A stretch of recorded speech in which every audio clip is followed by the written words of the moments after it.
يسقط حكم العسكر. يسقط حكم العسكر. يسقط حكم العسكر.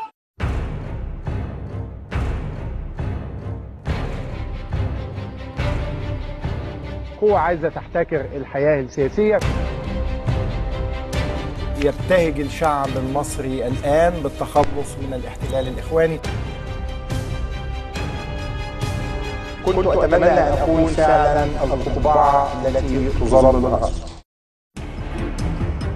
وائل الإبراشي صحفي مصري بدأ مشواره من أروقة جريدة روز اليوسف، ثم عمل رئيسا لتحرير جريدة صوت الأمة، ثم مقدما لبرامج التوك شو بقناة دريم المملوكة لأحمد بهجت أحد كبار رجال أعمال مبارك. مناصب تولاها الإبراشي جعلته قريبا مما عرف بتزاوج رأس المال مع السلطة. اتهم الإبراشي في عهد نظام مبارك في 66 قضية نشر، آخرها قضية التحريض على عدم تنفيذ قانون الضرائب العقارية، ونال فيها البراءة بعد أيام من ثورة 25 من يناير.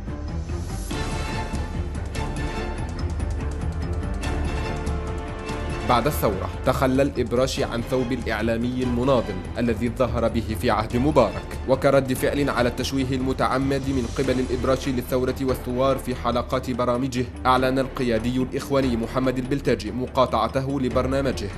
كصياد في الماء العكر استغل الإبراشي أحداث الاتحادية لفتح النار على الرئيس وجماعته، فارشا ملاءته الإعلامية منددا ومعترضا على كل قراراته ومرحبا بكل خصومه. من دهس الأطفال تحت عجلات السكة الحديد، لدهس الإعلام الخاص تحت عجلات الاستبداد، لدهس الدستور تحت عجلات الاحتكار. قوة عايزة تحتكر الحياة السياسية.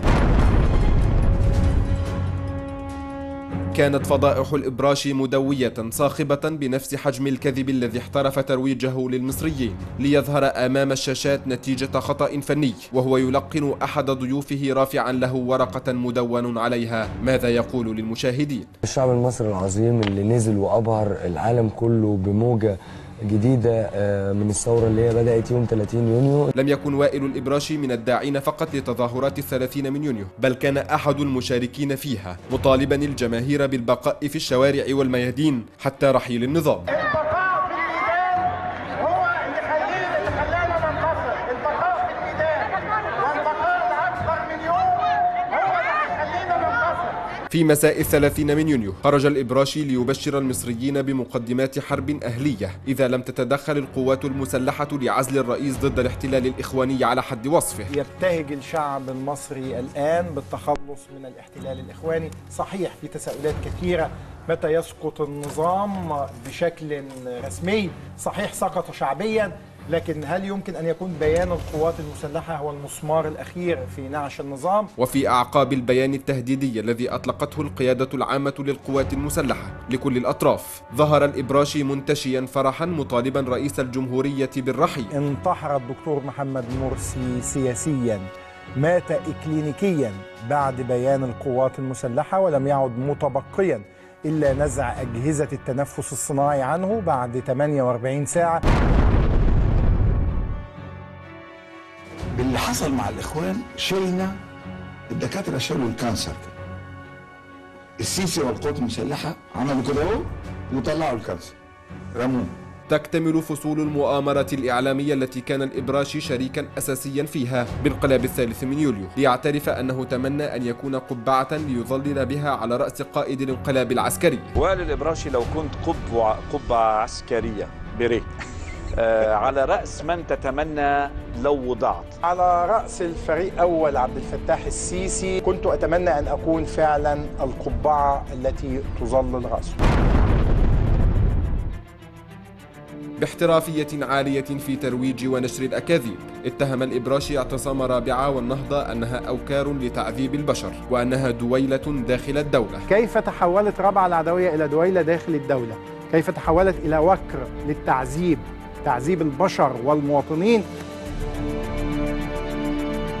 وبعد الفض الدموي للاعتصامين خرج الإبراشي بدم بارد معلنا أعداد القتلى من الشرطة، متجاهلا لوجود آلاف القتلى من المعتصمين.